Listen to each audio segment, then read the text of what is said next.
মই যিমান দূৰ জানো জুবিনে মদ নিজে খোৱা নাছিলে। জুবিনৰ টকা পইচা যাতে হেৰফেৰ কৰিব পাৰি, যেতিয়া গান গাব গ'ল মদ খুৱাই দিলে, বিহু কমিটিয়ে 5 লাখ দিলে, 2.5 লাখ দিয়া বুলি জুবিনক কৈ দিলে, নিচাত থাকিব ই 2.5 লাখ বুলিয়ে মানি ল'ব। তেনেকে জুবিনক ষড়যন্ত্ৰমূলকভাৱে এছামে মদ খুওৱা কামত লিপ্ত কৰাইছিলে আৰু তেনেকে মদ খাই গ'ল। মোৰ লগত যিমানবাৰ ৰাতিপুৱা আহে কেতিয়াওতো মদ খাই নাহে।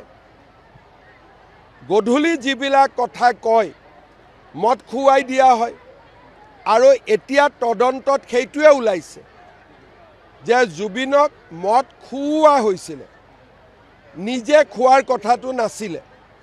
সেইকাৰণে মই ৰাইজক অনুৰোধ কৰিম জুবিনক যাতে মদৰ লগত কোনেও এক কৰি নেপেলায়, কাৰণ সি নিজে মদ খোৱা নাছিল, জুবিনক মদ খুওৱা হৈছিলে।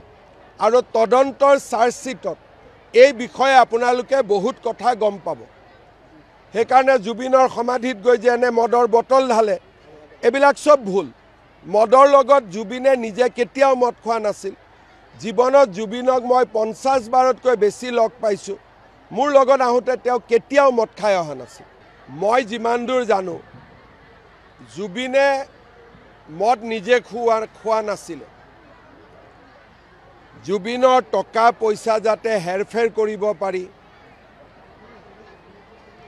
যেতিয়া গান গাব গ'ল মদ খুৱাই দিলে, বিহু কমিটিয়ে 5 লাখ দিলে, 2.5 লাখ দিয়া বুলি জুবিনক কৈ দিলে, নিচাত থাকিব ই 2.5 লাখ বুলিয়ে মানি ল'ব। তেনেকে জুবিনক ষড়যন্ত্ৰমূলকভাৱে এছামে মদ খুওৱা কামত লিপ্ত কৰাইছিলে আৰু তেনেকে মদ খাই গ'ল। মোৰ লগত যিমানবাৰ ৰাতিপুৱা আহে কেতিয়াওতো মদ খাই নাহে।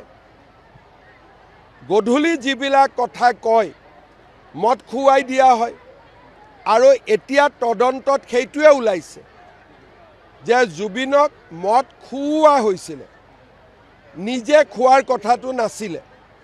সেইকাৰণে মই ৰাইজক অনুৰোধ কৰিম জুবিনক যাতে মদৰ লগত কোনেও এক কৰি নেপেলায়, কাৰণ সি নিজে মদ খোৱা নাছিল, জুবিনক মদ খুওৱা হৈছিলে। আৰু তদন্তৰ চাৰ্জশ্বিটত এই বিষয়ে আপোনালোকে বহুত কথা গম পাব।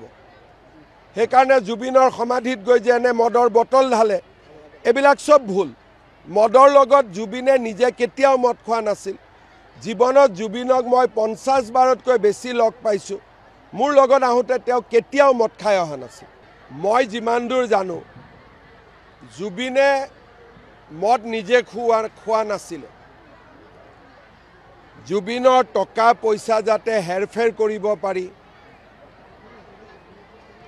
যেতিয়া গান গাব গ'ল মদ খুৱাই দিলে, বিহু কমিটিয়ে 5 লাখ দিলে, 2.5 লাখ দিয়া বুলি জুবিনক কৈ দিলে, নিচাত থাকিব ই 2.5 লাখ বুলিয়ে মানি ল'ব। তেনেকে জুবিনক ষড়যন্ত্ৰমূলকভাৱে এছামে মদ খুওৱা কামত লিপ্ত কৰাইছিলে আৰু তেনেকে মদ খাই গ'ল। মোৰ লগত যিমানবাৰ ৰাতিপুৱা আহে কেতিয়াওতো মদ খাই নাহে।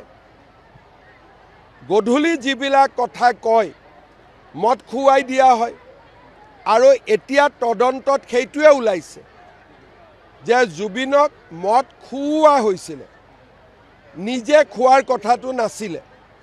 সেইকাৰণে মই ৰাইজক অনুৰোধ কৰিম জুবিনক যাতে মদৰ লগত কোনেও এক কৰি নেপেলায়, কাৰণ সি নিজে মদ খোৱা নাছিল, জুবিনক মদ খুওৱা হৈছিলে।